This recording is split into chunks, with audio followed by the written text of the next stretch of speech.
Good morning student. मैं सुनील चौधरी आज के इस लेक्चर या वीडियो लेक्चर में आप सभी का हार्दिक स्वागत करता हूं। जैसा कि हमने पिछली क्लास में साइकोलॉजी का सामान्य परिचय दिया था कि किस किस एग्जाम में ये सब्जेक्ट इंपोर्टेंट रहता है और कौन कौन सी भर्ती प्रतियोगिता परीक्षा में ये विषय पूछा जाता है और क्या क्या इसके इंपोर्टेंट है, कौन कौन से शिक्षा मनोविज्ञान में जो शामिल टॉपिक है वो भी मैंने आपके सामने बताए थे लिखकर कि ये टॉपिक है और इस क्रम में हमको इसका अध्ययन करना है। तो आज हम देखते हैं, हालांकि आज का ये टॉपिक कई बार आपके सिलेबस में जिक्र भी नहीं किया होता है, जिसका हमारा टॉपिक रहेगा साइकोलॉजी या मनोविज्ञान का सामान्य परिचय। हालांकि मनोविज्ञान हमारे सिलेबस में नहीं है, शिक्षा मनोविज्ञान नाम से इसका पार्ट है, वो हमारे सिलेबस में है। तो हमें तो डेफिनेटली ध्यान देना है शिक्षा मनोविज्ञान पर। तो उससे पहले अगर हम थोड़ा सा परिचय मनोविज्ञान से कर लेते हैं तो अच्छा रहेगा, क्योंकि मनोविज्ञान किस प्रकार अपना विकास के क्रम में आगे बढ़ा। तो सबसे पहले देखते हैं मनोविज्ञान के बारे में।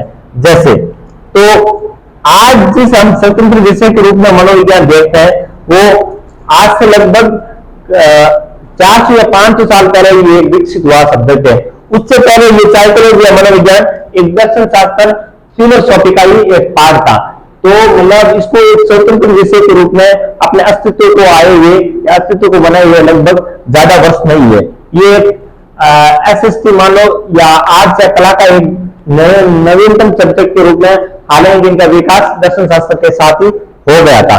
तो सबसे पहले इनकी थोड़ा सा परिचय कर लेते हैं। जैसे देखते हैं कि मनोविज्ञान का विकास एक दर्शन शास्त्र के सब्जेक्ट के रूप में हुआ है, यानी कि दर्शन शास्त्र का एक पार्ट था। तो उससे पहले अपन देखते हैं कि इनकी कौन सी विद्वान में कौन कौन सी परिभाषाएं दी है, किस विद्वान ने इसके बारे में क्या कहा है, क्या इसके अर्थ निकलते हैं। तो सबसे पहले देखते हैं कि साइकोलॉजी शब्द की उत्पत्ति कैसे हुई है। तो साइकोलॉजी शब्द की उत्पत्ति हुई है साइकी प्लस लोगोस के मिलने से साइकोलॉजी शब्द मिला है। जैसे अपन देखते हैं साइकी प्लस लोगोस। अब लैटिन भाषा के साइकी प्लस लोगोस शब्द से मिलकर साइकोलॉजी शब्द की उत्पत्ति हुई है। अब देखते हैं कि इनके क्या अर्थ निकलते हैं। साइकी का लैटिन भाषा में एक अर्थ निकलता है सोल, और जिसको हम हिंदी में कह सकते हैं आत्मा।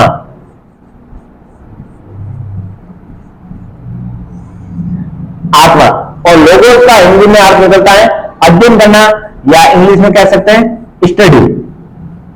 किसी भी वस्तु या चीज या किसी के बारे में स्टडी या अध्ययन करना क्या कहलाता है, लोगोस या स्टडी। हिंदी में लिख सकते हैं अपन इसको अध्ययन करना।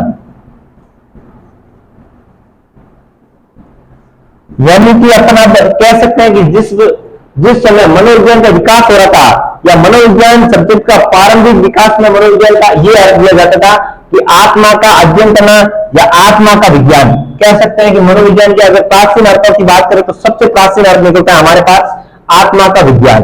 अब किस प्रकार इनके अर्थ में धीरे धीरे परिवर्तन आते गए और आधुनिक समय में हम क्या देखते हैं इसके अर्थ के बारे में वो आगे देखते हैं। तो लिख सकते हैं साइकोलॉजी शब्द का शाब्दिक अर्थ प्राचीन काल में लैटिन भाषा के अनुसार क्या ले सकते हैं, आत्मा का विज्ञान।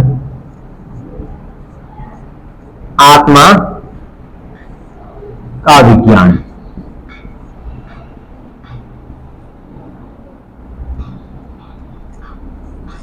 इसको कह सकते हैं आत्मा का विज्ञान। अब धीरे धीरे इनका मतलब एक प्रकार से विकास होता गया और विकास के क्रम में इस प्रकार आगे बढ़ते बढ़ते मतलब मध्य काल में आते आते कुछ विद्वानों ने या कुछ साइकोलॉजिस्ट ने या कुछ दर्शन शास्त्रों ने अब आत्मा का विज्ञान में सबसे ज्यादा योगदान रहा था अरस्तु का। अब मनोविज्ञान का जनक किसे कहते हैं तो भी जिसका आंसर हो जाएगा अरस्तु। अब अरस्तु इसका आंसर हो जाएगा। अब आगे बढ़ते हैं इससे।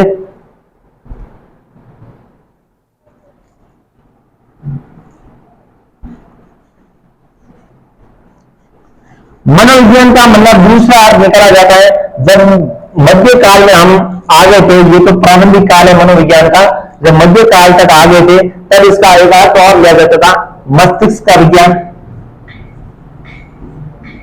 यानी कि मस्तिष्क जितने प्रकार की क्रियाएं करता है उन सब का अध्ययन करना ये मनोविज्ञान है, मस्तिष्क का विज्ञान।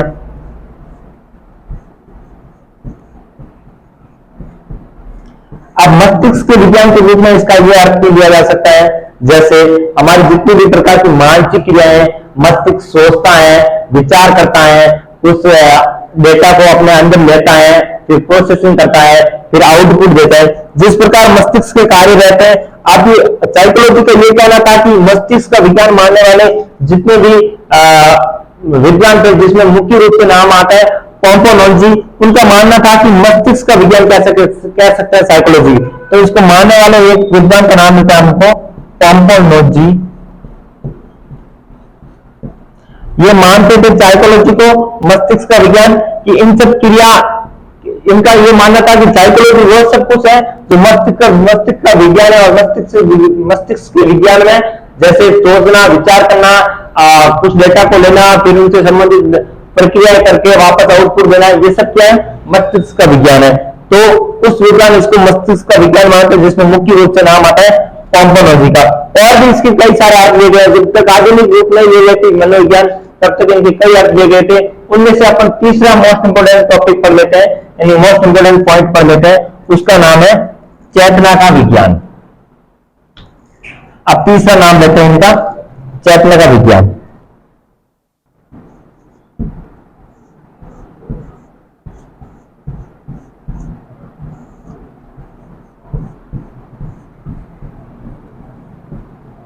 चेतना का विज्ञान में मनोविज्ञान के बारे में कहा गया है कि हमारे जोश में विचारने की चेतना, जिस प्रकार मस्तिष्क में कहा गया था, उसमें हमारे जोश में विचार करने की क्षमता है, उनका अध्ययन करना, हमारे आईक्यू लेवल का अध्ययन करना, इन सब बातों का अध्ययन में क्या कहलाता था कि ये सब कुछ मनोविज्ञान के अंतर्गत माना जा सकता है।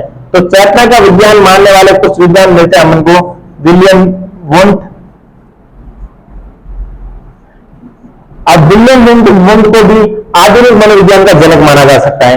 तो विलियम वुंट इनके महत्वपूर्ण प्रवर्तक थे कि मनोविज्ञान को चेतना का विज्ञान माना था।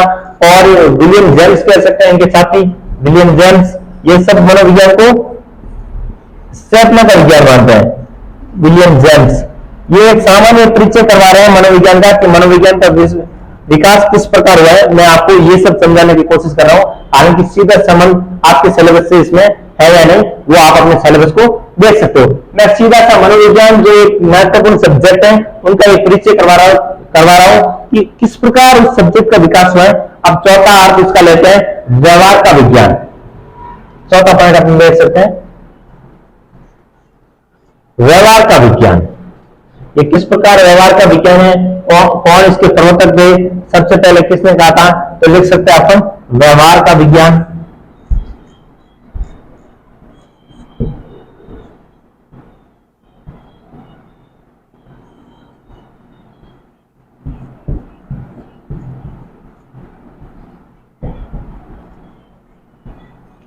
व्यवहार का विज्ञान, व्यवहार के विज्ञान में क्या कहा गया है वो देखते हैं।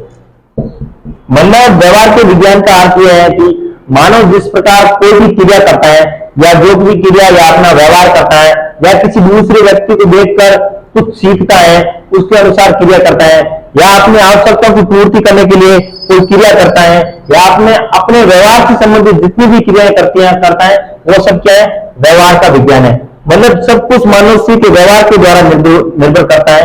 ये सब किसने कहा था, मनोविज्ञान का जो आधुनिक रूप है, या जो आज का रूप अपन मानते हैं, वो कहता है व्यवहार का विज्ञान। अब व्यवहार का विज्ञान मानने वाले सबसे पहले एक नाम होता है, वाटसन नाम से एक साइकोलॉजिस्ट थे, उन्होंने मनोविज्ञान को व्यवहार का विज्ञान माना था।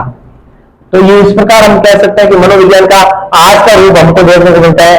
आज का मनोविज्ञान का यहाँ तक विकास हो सकता है कि मानव के जितने भी प्रकार के व्यवहार है, मानव की जितने भी प्रकार की क्रिया है, उन सबके अध्ययन करना ही क्या है, व्यवहार का विज्ञान है या मनोविज्ञान है। मनोविज्ञान को आज का रूप माना जाता है व्यवहार का विज्ञान। अब इससे आगे बढ़ते हैं। अब छोटी सी एक मनोविज्ञान की परिभाषा देख लेते हैं कि किस प्रकार आधुनिक रूप में मनोविज्ञान को व्यवहारिक मनोविज्ञान माना गया है, ताकि और भी अधिक क्लियर हो जाए कि मनोविज्ञान का किस संदर्भ में अर्थ लिया जा सकता है।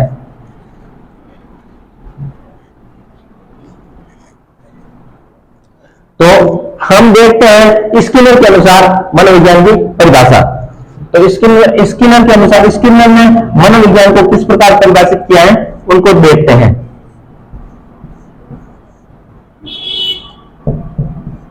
स्किनर कहता है मनोविज्ञान के बारे में कि मनोविज्ञान व्यवहार और अनुभव, तो लिख सकते हैं मनोविज्ञान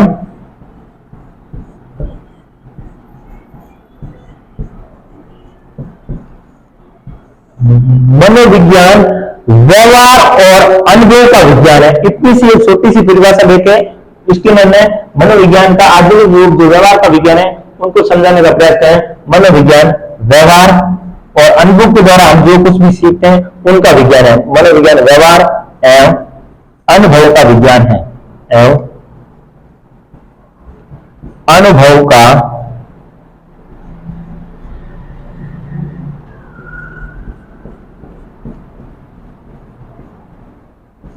विज्ञान है। ये बात है कि स्किनर ने स्किनर के कौन कौन से कितना मनोविज्ञान में काफी सारा योगदान रहा है, तो उनके बारे में स्किनर को जो सिलेबस में स्किनर का जिक्र करेंगे उनको विस्तार से पढ़ते जाएंगे।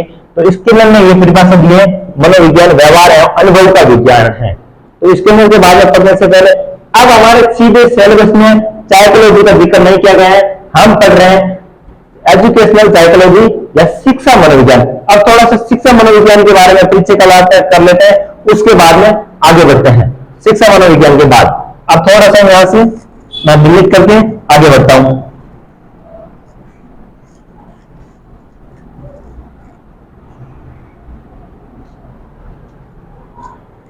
शिक्षा मनोविज्ञान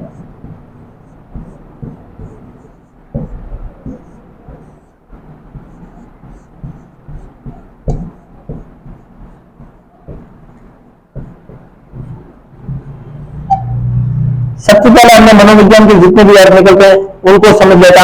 अब शिक्षा का अर्थ क्या निकलता है अब देख लेते हैं। अब शिक्षा के संदर्भ में अपन शिक्षा का अर्थ लिख सकते हैं कि शिक्षा में वो सब कुछ शामिल है जो हमारे व्यवहार में परिवर्तन करता है। उन सब परिवर्तनों को वक्त कहने के लिए होता है जो व्यक्ति के प्रारंभिक जीवन काल से लेकर अंतिम जीवन काल में देखने को मिलते हैं, उन सबको अपन शिक्षा कह सकते हैं। शिक्षा में वो सब परिवर्तन शामिल हो जाता है या व्यवहार में जितने भी प्रकार के परिवर्तन होते हैं वो सब शामिल हो जाते हैं। तो शिक्षा मनोविज्ञान का ये एक अर्थ हो गया था। अब हमने अब तक क्या बताया कि मनोविज्ञान क्या है, मनोविज्ञान का किस प्रकार विकास हुआ है, शिक्षा मनोविज्ञान क्या है, शिक्षा मनोविज्ञान के बारे में थोड़ी सी जानकारी हमने ले ली है। अब मनोविज्ञान के जो विशेष टॉपिक है जो हमारे सिलेबस में डायरेक्टली जिक्र किया होता है उनके बारे में पढ़ते हैं और उनका अध्ययन करते हैं। Thank you. काय देखो